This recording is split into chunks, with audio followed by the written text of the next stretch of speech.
Hi, I'm Stella O'Malley, a psychotherapist in Ireland. And I'm Sasha Ayad, an adolescent therapist in the United States. Through in-depth interviews, personal stories, and psychological exploration, we probe the gender landscape within contemporary culture. And we consider the implications of prioritizing personal identity over other aspects of the self. This is the thinking person's take on gender. Join us as we look at gender from a wider lens. Hi. Well, hello. Good to see you. Good to see you as well. I think this is going to be, I hope this is going to be a very helpful episode. We have our book out and I hope everybody's flocking to their local bookshops to buy it or to order it online. And we want this episode to kind of really help, the parents who have gender diverse children. Yeah. As we were kind of thinking about this, the first thing that really came to mind is that you and I and the therapists in this world and the cultural commentators, like all of these people, but particularly the therapists, we're in a very odd position. Yeah. Our primary client population is young people who are experimenting with their gender or exploring a new identity. And on the other hand, we also try to serve as advocates for their parents who often have conflicting goals with their children because these parents have been treated very, very badly by doctors, therapists, schools, etc. So we're I'll speak for myself. I feel often like I'm straddling the line between trying to really understand what these young people are experiencing, trying to make sure that their voices aren't diminished or squashed down or criticized or mocked, like that can happen in the ROGD world. And on the other hand, I'm also trying to encourage parents to take the reins, find their parental authority, stand up to doctors and schools, which are kind of undermining their parental rights. So it's actually a very strange balancing act. And I don't think if we were working in anxiety disorders or any other realm, we'd be facing this kind of competing interest situation. I couldn't agree more, and I've never experienced it. I've never had this experience. And I feel very uneasy around it, I have to admit. It's an uneasy space to be in. And it's very, very important to me that anybody I'm working with understands that I'm on their side, I'm on their team, I'm shoulder to shoulder with them. And I know I can do that within the therapeutic space. I know my competence there, and I know we go into a space and I'm there and I'm totally with them. But, if ever it gets into a political realm, especially on social media, which I try not to even answer comments these days, because I put forward whatever I've got to say, because I do think it's important to kind of offer an informed voice. But once it gets into somebody saying, well, why did you say this? And what was this? I'm just like, well, you can see my material. There it is. You know what I mean? Because if you get into a back and forth, suddenly your words can be very misconstrued very, very quickly. And so number one is the client, the person I'm working with. But then there's another presence, which is making their presence felt very strongly, and they're right to, which is the parents.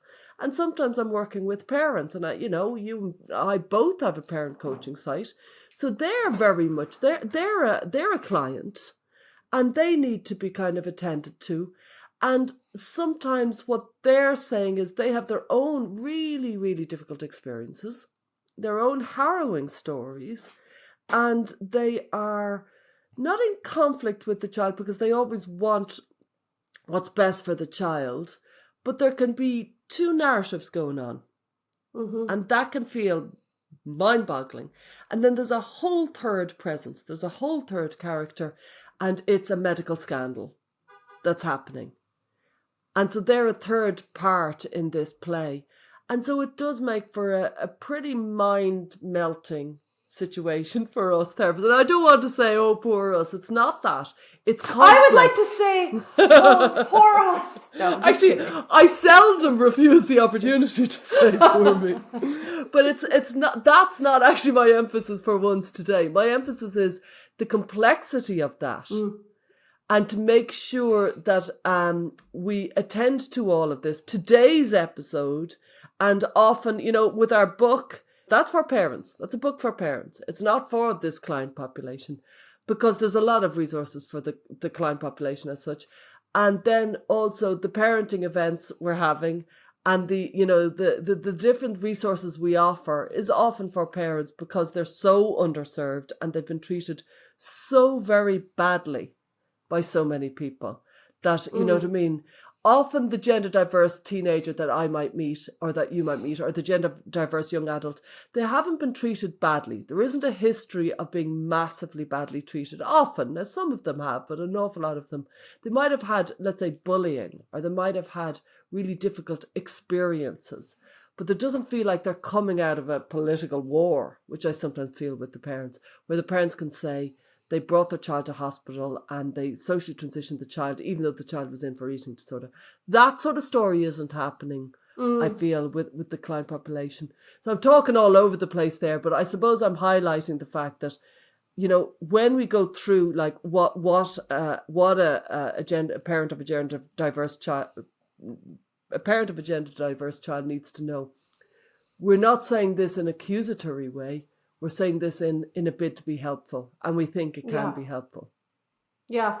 I mean, I want to just ask or maybe say, I don't know if I agree with you that there's a lot of resources for the client themselves. As soon as I said it, I thought, that's wrong, and I have to go back to that. You're right, there isn't. There isn't. I mean, we would like there to... isn't. No. We have plans potentially to create things like that. But I think the point is that... part of our work is based on the concept that when the adults are in charge of their child's care, they have to be the ones to set the pace and be in the lead and kind of be the example of like how to manage this. That's why I think it's so valuable to direct our energy and resources towards helping the parents, because essentially they are the ones who have to make these decisions on behalf of the child. Whereas, 14-year-olds are really not able to sign themselves up for like a course or whatever without parents helping them or paying for it or whatever. So parents are the avenue through which we support this entire family system. So that's why we think it's so important to focus on the parents. And I also want to say there are a lot of different types of parents who have gender diverse kids or gender questioning kids or ROGD kids or whatever term you want to use. And we want to make sure to clarify some of the things that we're going to talk about today are not going to apply to every parent. So for example, if you are a parent who's been kind of hand-wringing and racked with guilt and questioning every single decision you've ever made and wondering about the minutia of like, should I have done this different or that different, or is this my fault? Like many parents are racked with guilt. And for those parents, we just want to say, have grace, be compassionate with yourself, take it one day at a time. This could have happened no matter what, like any decision you make or didn't make, you're most likely engaged, loving, you're leaning in, etc. Okay, so we don't want everybody to listen today and think, oh gosh, I have to do all these things. However, there's a type of parent, at least that I had on my mind, who I think is highly involved in activism and advocacy. They are, in a lot of ways, rightfully saying there's a cultural phenomenon that has swept up my child. Yeah. They might say things like the trans cult has stolen my child, et cetera, et cetera. And as I always say, there's always a grain of truth in these statements. Yeah. But I think today we're saying, here are some things you may not want to hear because the picture is never that simple. It's never just one explanation. And every family can benefit from examining their own family dynamics, what's going on for them as a parent, what's going on for their child as an individual. And so to those parents who perhaps have gotten locked into like a one explanation for what's going on, we want to invite you to kind of take a wider lens, broaden your perspective. Let's think about this from multiple angles, because if you have carved out the like antagonist in your narrative, it's like, who's to blame? The medical scandal. Who's to blame? Like LGBT cult. Like if you do that, you're definitely going to miss some very important pieces of the puzzle. And ultimately, it's going to be much harder for you to connect with your child and maybe even help them. Yeah. When I said there was lots of supports for the child, what I meant was there's a world of online goodwill for the children. Now, some of that goodwill can lead them to very nefarious places, and it can be very misleading and inappropriate. But there's an awful lot, we would argue, of kind of You mean kind of like pro-trans support? Yeah. Like if a kid's trans-identified, Yeah. there's a lot of support for that. I see what you're saying. That's where I was going. But actually, there isn't an awful lot. And you and I have grand plans that I really hope we get the brain space in the future to really offer serious and significant proper resources for that population, because it's really, really. But oh my God, there's so much to do. There's so much work to do. Now, on the other hand, there's another world of support for parents. I think two things have happened with parents. There's an awful lot of parents that I've met that have been treated really, really badly. Really badly by professionals, really badly by clinics, really badly by teachers, by schools, by their sister-in-law, by their sisters, by their, dismissed and condemned as bigots, as if they don't love their children. So you and I have been horrified for some years now about those stories. What has grown up in recent years, I'm glad it's grown up, but I want to acknowledge that it's there, is a reactive force to that. And it has been a kind of, and it's lovely, and I've been very much part of it, the GDSN, the Gender Dysphoria Support Network, GenSpect, all sorts of parenting kind of supports and discords that are basically giving support to these parents, and I'm really glad they are. I have been concerned to note that no more than there is affirmative clinicians for teenagers and young adults who identify as trans, and those affirmative clinicians don't really help because they don't offer a depth perspective, they don't offer a deeper understanding. They nod along like a nodding dog very often, and they agree with everything these people say without giving any sort of bigger picture kind of analysis. There's also arguably the affirmative clinician for parents, where they nod along to everything the parent says. They say everything the parent says is correct, and they never offer a deeper analysis. And so therefore it's the kind of the medical scandal is taking my child away. There's nothing you can do in the face of this. And often there is many, many things you can do. Often there is many, many different analyses the parent can look at and think about and approach and untangle around their family. Every family has complications, and we fall into habits, dreadful habits if you're my family, that you have to kind of pull back from regularly and think, oh, hey, hang on, we've lost our way about this, or we've lost our way about that, or this has happened and that's happened. So the parent affirmative clinician worries me, because that means the parent effectively takes their power away and just says it's all about the medical scandal. There's nothing I can do. Throw my hands up in the air, wait it out, shut down the computers as much as possible and wait it out. And I'm like, there's a lot more. There's generally a lot more we can do. So that causes me significant concern. And I say these words really carefully, because I'm aware we need to give the parents a huge amount of support. And it's not just the parent affirmative clinician, it's the parent affirmative circles, the groups, and they need all this support. But let's watch out for being bland and unthinking. There's if somebody has a propensity to put the locus of control outside themselves, to blame external circumstances for their distress and problems, and tends to construct like an evil out there. Like if somebody has that as a Yeah. tendency in their personality and they Yeah. find themselves under the pressure of this really demonizing culture, which makes parents out to be the bad guy, it could exacerbate that, like maybe let's say slightly paranoid perspective that a parent could have, and make it worse and make it harder for them to kind of navigate the situation. And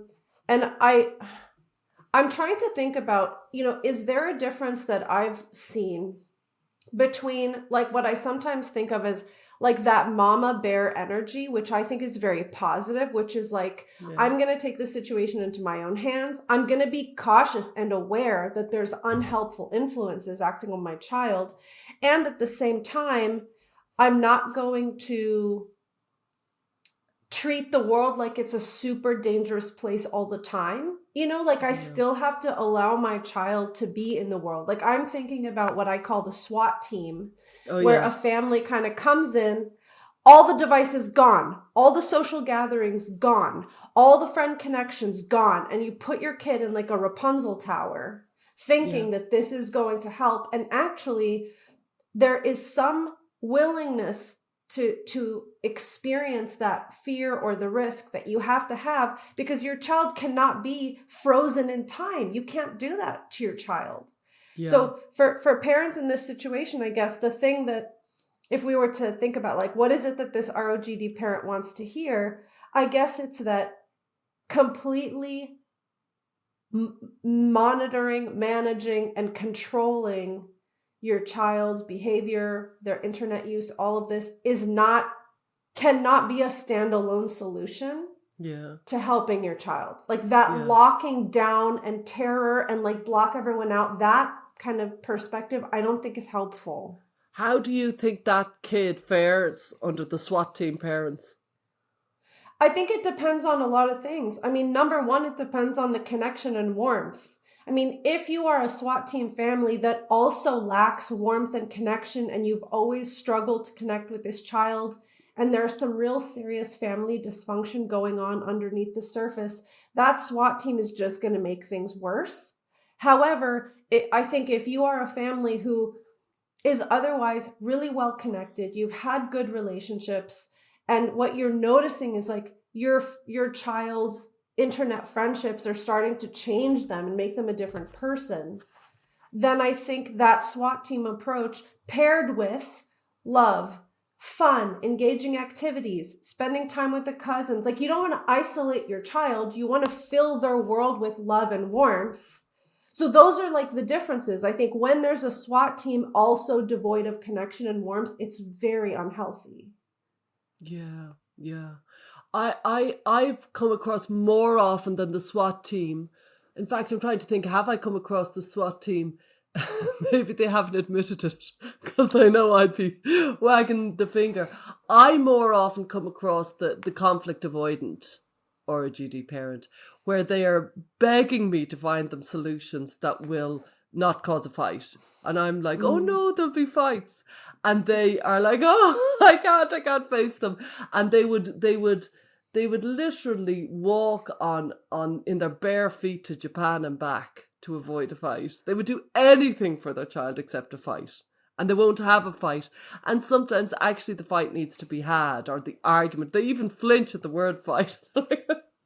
No, all fights are bad. So, okay, right. Argument, row, conflict, any of those. But there needs to be some sort of facing of a disagreement. And more often than that, maybe those parents seek me out because they know that's where I will zero in on, if you follow me. Because the SWAT team, and maybe I don't know why I don't see the SWAT team parents. I don't. And so, for example, I meet a lot of parents who will not accept that perhaps the school is very, very bad for the kid. And maybe the school needs to be changed, or maybe the friendship. If there's 3 trans identified children in the group, in the friendship group, and they're taking hormones or they're taking puberty blockers, and your child is right in the midst of that needs to be acknowledged. This, you know what I mean? The kid can go to 1 hour of therapy a week, But if they're getting everything else online, all pro-transition, they've been socially transitioned in school, they've got a friendship group that supports all medical transition, it's such a finger, like the little boy with his thumb in the dam. It's I'm not sure how much the therapy can really work. And so I'm kind of like, there has to be some sort of confrontation or some sort of acknowledgement that some action has to happen. It's funny that we seem to, we're seeing two those different are groups. two things. Yeah. I mean, it's I definitely, that's why I preface this at the beginning. Like, there's a type of parent that this is I'm not thinking about. But yes, in consults, I sometimes find myself saying, like, you have to do something, you know? So maybe the two things Even that one some thing. ROGD parents don't want to hear is like, one, you can't do everything and deprive the child of like engagement, connection, and life. Like that you can't do. And then also you can't just do no interventions, no changes, and just cross your fingers. So the healthy medium is really what we're talking about, somewhere in the middle. So that's kind of two things. What else? What else comes to your mind about things parents may not want to hear? One parent that I would really like to, work a little bit more on, and I'll mention it here, but I think there's a lot to be said about this, is I'm seeing an awful lot of parents who are undiagnosed autism, or they have autistic traits. They're obsessive. They're absolutely obsessive. And they are very cerebral. They're not in their bodies. They're not kind of physical, tactile, warm. That's not how they operate. That's perfectly fine. They also have an autistic child. So it's an autistic parent meeting an autistic child. Maybe one of them is diagnosed. Maybe one of them isn't. But autistic traits is banging around all over the family. And they often will be very hyperfixated on the child's autistic traits, without very much acknowledgement of their own autistic traits. And I think that needs to be brought into the equation, thought about, figured out how this might have manifested throughout the childhood and is manifesting now. And that parent, that autistic trait parent, is often very prone to being an expert on the literature. An absolute expert. And there's a line we cross, and I have crossed it years ago maybe, where you know too much. And when you know too much, your ability to talk in a gentle way is limited, because you know too much. Yeah, this is very important. And I hadn't necessarily put it together. I mean, you have said this many, many years ago, and it really planted a seed in my mind, which got me thinking, but I think you're right. And what I have noticed is sometimes I will work with a family for a long span of time, intermittently, whether through my parent coaching group or whatever. And I'm kind of repeatedly saying, it's typically not effective to just keep showing your kids medical data. It's not effective. And I will have so many parents who, in earnest, really because they are so compelled by the medical data, that will years on end email me like, do you have a paper about this to show my child? Do you know where I can find this medical information to show my child? And it's like, we've talked about this so many times. It's probably not going to be helpful in your situation. And I find with families like these, I find myself explaining, how does defensiveness work? Like, how does it work when you're holding on to a belief and a hope as an ROGD kid or a gender distressed kid, and you're so excited, you're so hopeful to heal your pain, and then somebody comes in and just shits all over your plans? What might that feel like? Yeah. Especially when it's your parents who say, I love you, I love you, I love you, I want the best for you. And you're like, then why don't you understand, like, this is my ticket out?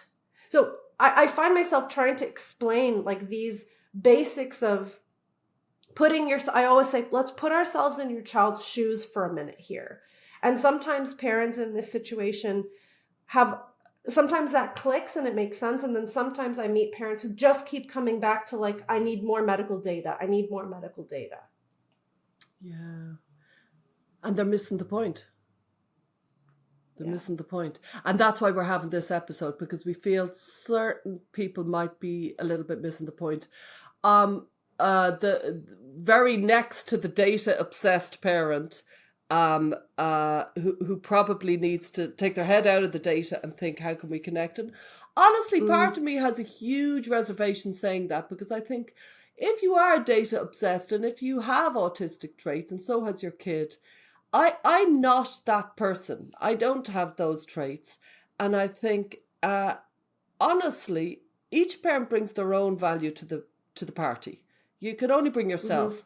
And if that is who you are, well, that is who you are. You know what I mean? And the ability for certain people to be warm and huggy and let's watch a movie, it's not their style. I don't think any parent should change who they are.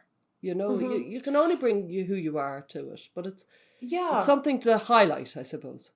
I think what I think about here is not necessarily that they should change their disposition, but even if you were to use, like, let's say, extreme rationality to get through to your kid, maybe you have to start somewhere more basic. Like, maybe you have to really understand, what does your child think this medical intervention will do? Or, like, have you ever really taken the time to have that conversation without, but wait a minute, did you see this paper? Or, so I don't think people should make themselves be different, but I do think part of the challenge for all the adults who are concerned about this is trying to understand what the young person is really thinking and feeling.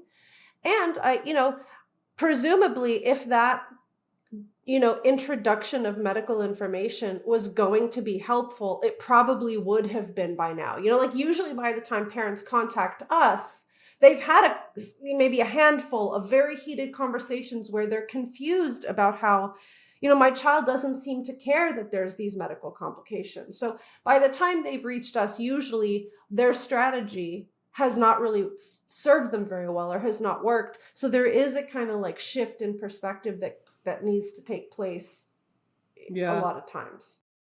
We hope you're enjoying this conversation as much as we are. We just wanted to take a quick moment and say thank you to all of our listeners. Your support is the fuel that keeps this train running. So please be sure to like and subscribe on YouTube or your favorite podcast platforms. And do be sure to check out the conversations that are happening on YouTube in the comments section. We think that we have some of the smartest, most engaged viewers out there, and we really appreciate all of the interactions. Also, we produce additional bonus content every week for our listener community on Patreon. Go to widerlenspod.com and click on Join Our Listener Community. Your financial support means a lot to us. And for those of you who are in need of parenting support and resources, we each have parent coaching membership groups, so please do check those out. You can find links to both of them at widerlenspod.com or in the show notes. And of course, you can always buy our book, When Kids Say They're Trans, out now in the UK and the US. Thank you so much. Now back to the show. Alongside that data obsessed is the politicized parent who's on social media fighting the war that does need to be fought. And I know they need to be there, and some of them are phenomenally powerful, and some of them really drop data in. I'm very fond of a few of them where I see them come in, I know their name, they come in so nicely and so well to different big figures. There's some of them that I just think they do it so well. And, the person who runs the GenSpec Twitter, one of the many, but she ran it single-handedly for so long. She's so phenomenal at coming in to the right person, saying very nicely, just, have you looked at this data? Have you seen this? Are you aware of? So some of them are phenomenal. But then there are others who are just fighting everybody. And I can see why, but it's something to be aware of within yourself, Yeah. I think what came to mind when we were thinking about this is, like, for me, of course, there's a huge cohort of kids who actually have what we have termed, Lisa Littman has termed ROGD, which is, this is a socially mediated thing they've latched onto that would not have happened if they were born in 1972. Okay? Yeah. But there are some kids who are going through this now who would have gone through it anyway. And so sometimes I wonder, are there parents who identify as ROGD parents, but in fact, their child is not experiencing ROGD. It just looks similar. You know, like when we talked to Zhenya and she was talking about all of these letters that this endocrinologist had received in like the 30s or 40s. And he compiled them into this paper. You know, I've read it, and I've read so many other like old school accounts like that. And a lot of the experiences of transsexuals, as they were then called, sound a lot like sudden onset gender dysphoria, because it's like a man who's 20 or 25 and nobody in his life knows that he has this cross-dressing propensity, right? For example, and he's so deeply compelled by this. And there's something about transition that actually does work for him. So it's very difficult, because if you are a parent and you have a child, particularly if you have a son, a lot of this is a black box of information you don't know.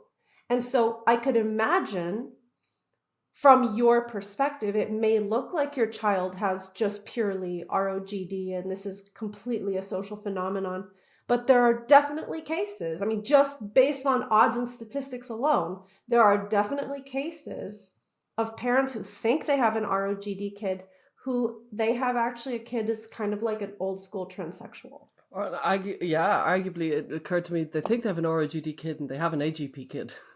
Yeah. Do you know what I mean? That's what I mean. Yeah, that there's an autogynephilia that some clients of ours would have without a doubt, and it looks like ROGD. And that is something to contend with. And it's difficult. I think it's really, really hard. I've often wondered, you said like, for example, it works for the person to transition. Well, I'm thinking, does it work for the parents? Probably not. Now, where does that leave us? You know, of course, loads and loads of adults grow up and don't live a life according to the parents, and why should they? You know, you know, I certainly left my parents very sharply behind at 17, and I was gone, and I certainly did not live according to their values, you know, for many years. And well, whatever about that. And then also, you know, as we know, there's all sorts of you know, autogynephile husbands and fathers, and it does not suit the trans widows. It does not suit the children. And that's very difficult, and that's something that it has to be contended with. And I don't think we've figured that out. I don't think we know where to go with that. We mostly meet the parents and the teenagers and the young adults. So, you know what I mean? That's where we mostly meet. But there are others in this. I think it's incredibly difficult, and I know you and I have worked with it. And I know I've worked quite a lot with some parents around knowing that your child is engaging in sexually sex behavior. Sexually motivated behavior that is really blowing the parent's mind, and how to actually. I don't think that, you know, there's a kind of arguably an evolutionary protective shield between me and my kids and me, that I don't want to know about their sexual awakening, and they don't want. And I think it's an incest kind of protective kind of evolutionary thing. Say more about that, because this came up the other day. Like, this is actually really profound. I hadn't thought about it, but say what you mean. It's a theory I have, and I don't know whether I read about it or whether I just thought of it myself, but I often think that our ick, our kind of creepiness, our kind of, I don't want to hear about people close to me in my family's sex lives. I'm like, I don't want to hear my parents having sex, and I never did. If you follow me. And they don't want to see me or hear me having sex or have anything to do with. And I wonder, is it an incest protective mechanism, if you follow me, that we have an evolutionary disgust mechanism around when it's too close family? That's my theory. Now, some people have laughed at this theory. I only recently, somebody fell around laughing. I will beat them up, because I think it's a brilliant theory. Thank you, because I do too, actually. Well, I mean, it's interesting because, like, I come from a culture where, like, parents and kids talking about sex or even periods or puberty is very taboo. compared to, in America and in the West. And I remember being young. I got very little information from my mom. I could tell she was so uncomfortable talking to me about these things. It was really gross and disturbing. And as I studied psychology and was like thinking, when you're a psych student, you think you're a genius, which I still think I'm pretty smart, but it's gotten better. I've gotten much more humble. But, I used to think to myself, it is so regressive that parents don't talk to their children about sex. And I thought it was just this stupid cultural thing from the past. But actually, it is really uncomfortable for parents and their children to talk about these things. And I think, I'm not a parent, but I can imagine you have to really force yourself to get over this ick factor to discuss these things with your child, even though you know that in some contexts it's actually very necessary. But to kind of go back to what we were discussing before, I think there are a lot of parents who start to realize that there is this sexual component to what's going on with their child. And I think it may happen in women. I know, Erin Terrell's talked about this a little bit on Transparency, but I think it can happen more often in men. And that's one thing that I just wanted to say. Some parents think they have an ROGD kid, but they don't. And how should they know? I wonder, how should we tell them that they know, how to figure that out, and also how to handle it? I know we've, in our parenting events and other places, we have, had a special place for those parents, because I think they have a particularly difficult place. But I think a kind of an awareness that it could be happening is very important, especially among the males. Mm-hmm. A willingness to acknowledge that it might be happening, rather than slotting yourself into ROGD and refusing to acknowledge any sort of sexual component. That's something to be wary of. Yeah. And I guess what comes to mind is as a parent, how much are you really ever going to know about your child's sexual life and what they do behind closed doors with their own body? Again, that, how much do you really want to know about that? I mean, I think there's obviously a kind of barrier there, as there should be, between a parent knowing too much about their child's sex life, no matter what sexual orientation your child has, right? So it's hard, because the parents are trying to get inside the minds of their children, because they're trying to understand, they're trying to help them, they're trying to, almost like detectives, figure out what are the puzzle pieces here that my child can't see. They're often playing this kind of detective role. And it makes me wonder about, especially as the child ages up, if your child's 12, you absolutely have to be that in-depth detective. But if you have a 25-year-old, are there some boundaries here that are sometimes being violated a little bit in this intense, obsessive desire to know everything in your child's mind and head? And I'm not a parent, so I could be wrong. And I want to be really careful, because no matter how old your kid is, you as a parent love them and you worry about them more than anybody else. And that is very important and healthy. And sometimes you're the only person asking those detective questions, right? But I wonder sometimes about, boundaries between adult children and parents. And that's just a bit tricky. Or that strange period between kind of 16 and 20. Boundaries at that point is very hard to figure out, if you follow me. Because you're kind of clear on yourself when they're in the early mid-teens. You're allowed quite a lot of leeway in your own head. Mm-hmm. Having boundaries between an older teen is very, very hard, arguably.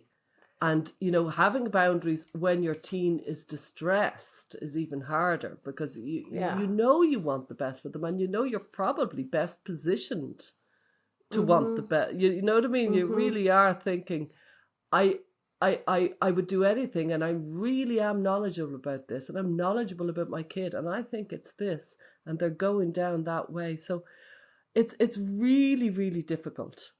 And I think that the therapist-parent dynamic is something that we really have to address in this episode, because I think an awful lot of I have heard so many awful stories, and I used to be very reluctant to ever say negative things about other therapists.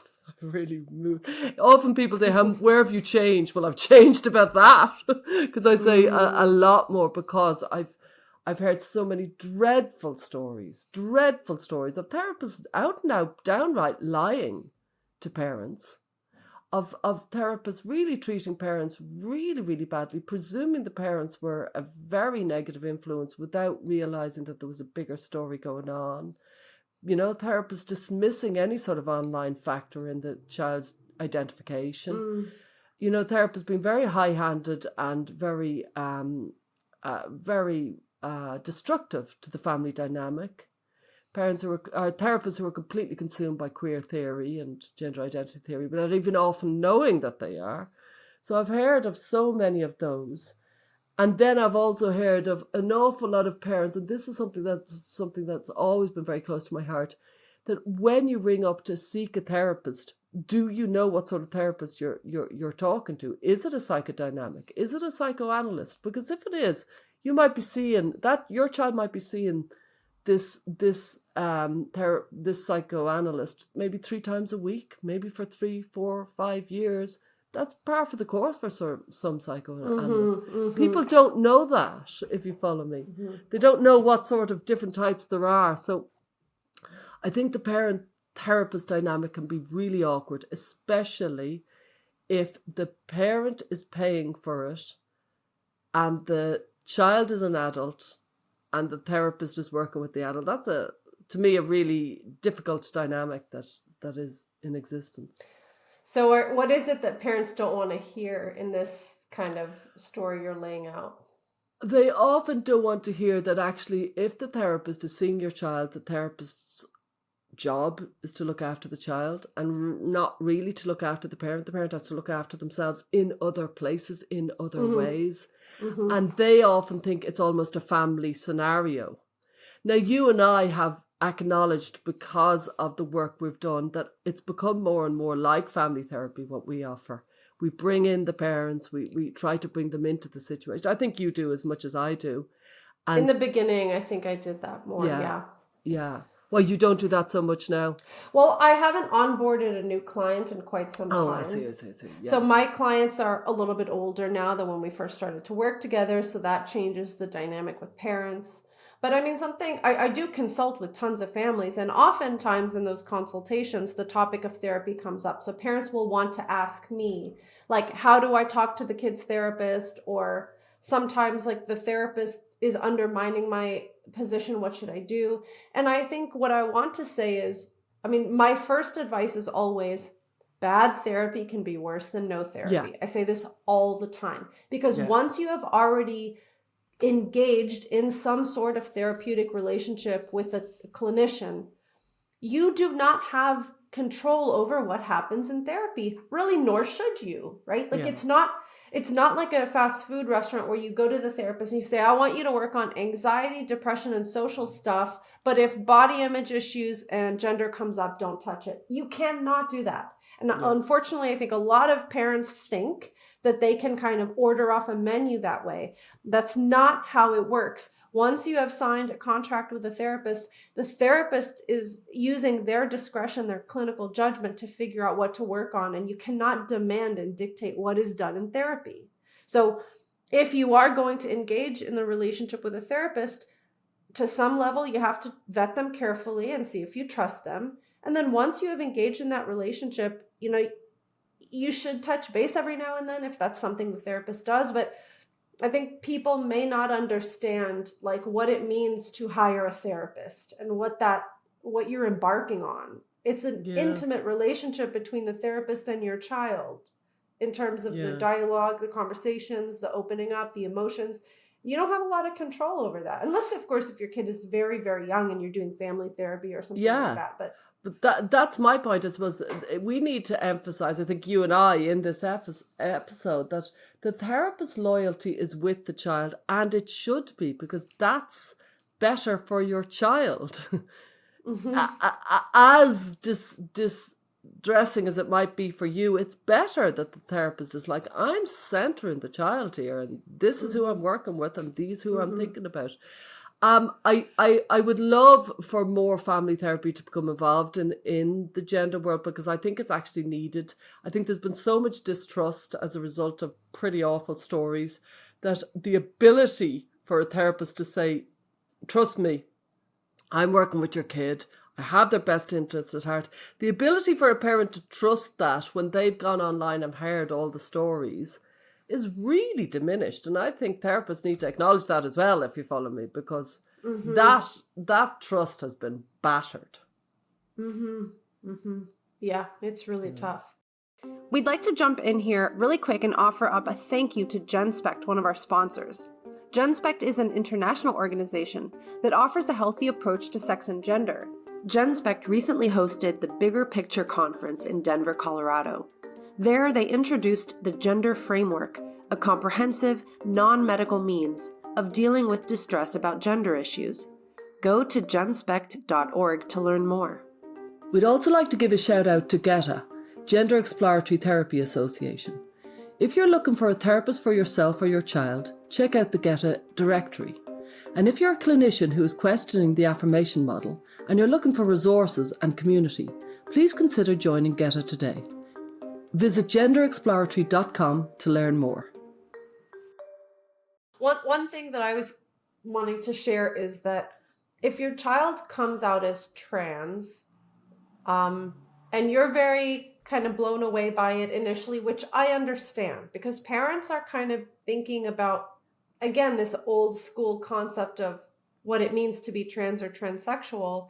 And they're like, they may be thinking, where is this coming from? Is my child, for example, going to become homeless and drug addicted and a prostitute? Like, they're thinking about this other concept of what it means to be trans, which may or may not apply in the current scenario. But sometimes they immediately say, oh, you are very confused. You're having a mental health issue. You're mentally ill. We need to take you to a therapist. And it may not be that exact language, but I think that's definitely how it might land on the young person. My parents are doing all these things to try and fix me. And that can be very counterproductive because it is pathologizing, and it kind of further emphasizes that this is not normal. And, part of what we talk about a lot is just trying to normalize a lot of things. Normalize being very confused about your body. Normalize feeling a lot of shame when you start to develop, but that's a temporary state, right? So when parents jump in with this immediate, like, panic mode, we need to get you into therapy, we need to get you like 4 therapists, we need to get you like mental health treatment, we need to put you in inpatient, like all of that, I think in some extreme circumstances may be necessary, but a lot of times I think it's over treatment, it's overkill, it's a bit pathologizing, and it alienates the child from the parental connection, which we talk about in our book. That is the healing ingredient. It is slowing down, love, try to understand. It's okay that you're feeling this way. So all of that extreme rushing into treatment, I think, can be unhelpful. I've had the experience of rushing in to fix my kid. I'll get out of my way. I'll be like a truck going through trying to fix my kid. And I've had the kind of realization in the dark night of the soul, kind of, that hasn't helped. That intensity, it's, you know what I mean? It's holding it too tight. It's freaking the kid out. It's a burden on the kids' shoulders as they realize mommy is taking this so seriously. Every single breath I take is being judged here. I've been that parent too many times, and my intensity is unmatchable sometimes, and that's not a good thing. So I have nothing but heart and empathy for this parent, and I also think it can be very destructive. It's definitely, I think, one thing that some parents need to know, and not all, but some, and I'd be among them, is if your kid is going through distress, probably the first port of call is to get support for yourself, because you will bludgeon them with your distress, and you need it's more important than that, if you follow me. You know what I mean? Like Winston Churchill says something, sometimes it's not enough to do your best, sometimes you have to do what's required. My best will be just intense grabbing of the problem and throwing the kitchen sink at it, going for it with such gusto, and that mightn't be what's required. That very often is not what's required. What's required is a cool head, pull back, gentle holding, long term, and none of that comes naturally when your kid is in distress. You're like, get out of my way, you know? Yeah. And I think too, like another type of parent that I've encountered are parents who are very intelligent, very resourceful, maybe A-type, very successful in business or their career, and they tend to be problem solvers and solution-oriented people. And so this might be really a message for them. Like, you know, typically if there's a problem, they know how to contact, you know, the best professionals in the field for that particular thing. Like if, you know, my husband had some heart health issues, we found best cardiologists in the country and we like threw all these things at the problem and like got it fixed. So this is kind of a very different realm where you actually have to like lean in, be gentle, normalize, waves of the ocean, like some steps forward, some steps back. Like it's not actually something that you can tackle head on like a problem at work. I know. So I wonder if that is helpful for some parents who are, I mean, that's my kind of people. Like that's how I am. I'm very much like that in a lot of realms. But when it comes to these sensitive, you know, the realm of the heart and the emotions and the identity, you have to be so much more gentle. So that can be hard. Really, really hard. And I think when your kid is in distress, you owe it to them to be honest to yourself and honest about what's going on, whether it's sex, whether it's intensity, whether it's too much data, whether it's, you know, the way you've often done that brilliant image of, you know, the parent tapping away on one side of the bedroom wall and the teen tapping away on the other, both in their bubbles, both obsessive. If that's going on, to realize, you know, the activism isn't helping. It's a distraction technique and it's a coping mechanism, and it's a very understandable coping mechanism. But there comes a point where it was helping, and now it's not helping. You've crossed the line. Yeah. You know what I mean? And it could definitely, you could say it was helping massively because it was keeping me sane and it was putting all my intensity into something, and my intensity had to go somewhere. And then it became a distraction mechanism, and actually it became a barrier to connection. So, you know, sometimes the solution can work, and then it can become the not solution. It can become the problem. Yeah.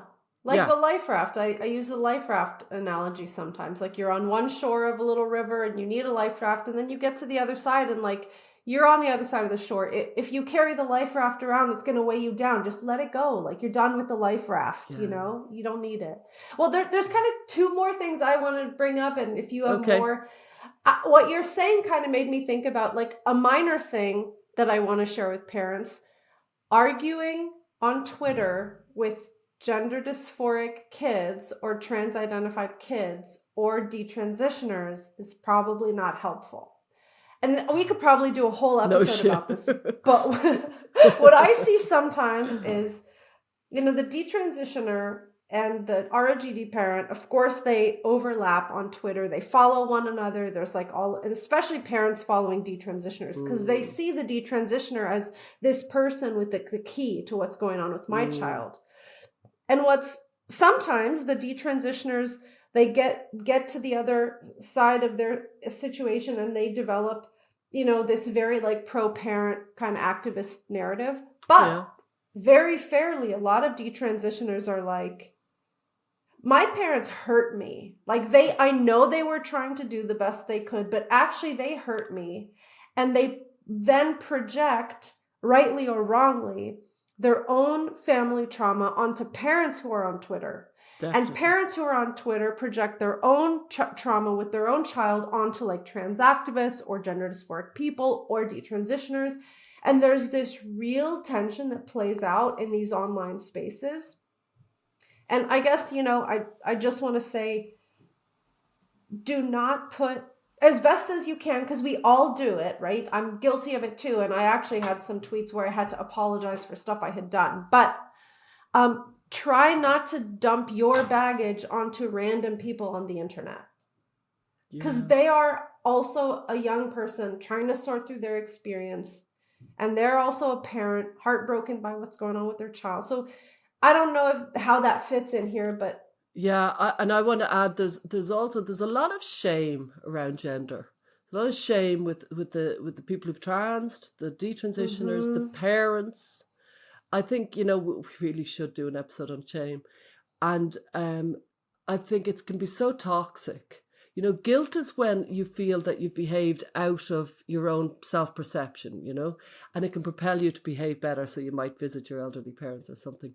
Shame is a toxic, corrosive, all-consuming kind of negative evaluation of yourself. Your whole self is wrong, as opposed to I behave badly in that context. Mm. And shame is something to be very careful around. Some of the parents I've noticed are almost masochistic, talking to the detransitioners, saying, beat me, hurt me, I'm terrible. And the detransitioners say, well, okay, because they're seeing a proxy parent and I'll give it to you.